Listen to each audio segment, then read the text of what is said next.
ஆண்டவராகிய இயேசு கிறிஸ்துவின் நாம் மகிமைப்படுவதாக. ஆண்டவராகிய இயேசு கிறிஸ்துவை குறித்து இன்று பல கோடி ஜனங்களுக்கு அறிவிக்கப்படுகிறது. எப்படி அறிவிக்கப்படுகிறது என்றால், இலவசமாக ஆண்டவர் பாவ சாப மரணத்திலிருந்து விடுதலை கொடுக்கிறார், நித்திய ஜீவனை கொடுக்கிறார், நரகத்தின் ஆக்கினை தீர்ப்பிலிருந்து நம்மை பாதுகாக்கிறார் என்கிற சுவிசேஷம் இந்த உலகத்தில் உள்ள ஒவ்வொரு ஜனங்களுக்கும் அறிவிக்கப்படுகிறது. அதை ஏற்றுக்கொள்கிறவர்கள் சில பேர் தான், பல பேர்கள் அதை ஏற்றுக்கொள்வதில்லை. என்னிடமே சில பேர் கேட்டிருக்கிறாங்க, நான் ஏன் உங்கள் இயேசு கிறிஸ்துவை ஏற்றுக்கொள்ள வேண்டும் என்று. நாம் அவர்களுக்கு இதை கூறினாலும் அவர்கள் இதை ஏற்றுக்கொள்ள அவர்களுக்கு மனதில்லை. வேதம் கூறுகிறது, ஆண்டவராக இயேசு கிறிஸ்து கூறுகிறார், ஒளியானது உலகத்தில் வந்திருந்தும் மனுஷனுடைய கிரியைகள் பொல்லாங்காய் இருக்கிறபடினால் ஒளியை பார்க்கிலும் இருளையே அதிகமாக விரும்புகிறார்களாம். மனுஷனுடைய இருதயம் எப்படி இருக்கான்? பொல்லாங்கா இருக்கிறது.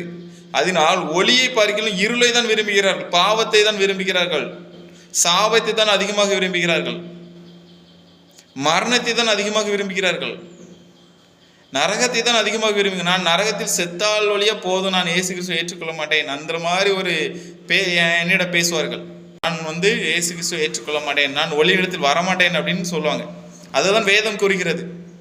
ஆண்டவர் கூறுகிறார், ஒளியானது உலகத்தில் வந்திருந்தும் மனுஷனுடைய கிரியைகள் பொல்லாங்கா இருக்கிறபடினால் ஒளியை பார்க்கிலும் இருளையே விரும்புகிறார்களாம். பொல்லாங்கு செய்கிற எவனும் ஒளியை பகைக்கிறான், பொல்லாங்கு செய்கிற எவனும் ஒளியை பகைக்கிறான்.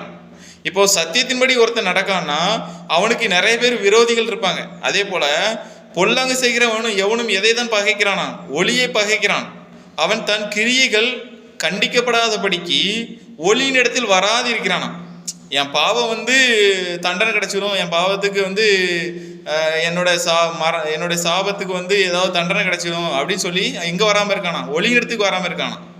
ஆனா ஆண்டவர் தண்டிக்கிறவர் அல்ல. ஆண்டவராக இயேசு கிறிஸ்து எதற்கு தான் வந்தாரு? பொல்லாங்கு செய்கிற உங்களை தேடியும் என்னை தேடியும் பாவத்தில் மாண்டு மரணத்தில் இருக்கிற நம்மை தேடி தான் ஆண்டவராக இயேசு கிறிஸ்து வந்தார். ஒளியானது உலகத்தில் வந்திருக்கு. எதுக்கு வந்திருக்கு? இருளில் இருக்கிற ஜனங்களை மீட்கும்படியாக தான் வந்திருக்கு. இயேசு கிறிஸ்து கூறுகையில், நான் உலகத்துக்கு ஒளியாய் இருக்கிறேன், என்னை பின்பற்றுகிறவன் இருளில் நடாமல் ஜீவ ஒளியை அடைந்திருப்பான் என்கிறார். அப்படி என்றால் இயேசு கிறிஸ்துவை பின்பற்றும் போது நாம் எதை அடைந்திருப்போமா? ஜீவ ஒளி அடைந்திருப்போமா? இருள் என்கிற அந்த அதிகாரத்திலிருந்து நாம் விடுவிக்கப்பட்டு நாம் ஜீவ ஒளி அடைந்திருப்போம்.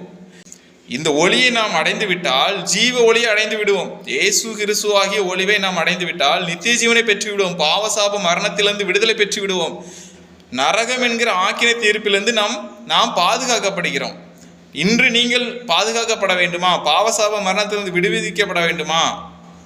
ஆண்டவராகிய ஒளியை, இயேசு கிறிஸ்து ஆகிய ஒளியை தேடுங்கள். அப்போதுதான் நீங்கள் ஜீவ ஒளி அடைந்திருப்பீர்கள். இருள் என்கிற அதிகாரத்திலிருந்து நீங்கள் விடுவிக்கப்படுவீர்கள். Thank you. God bless you.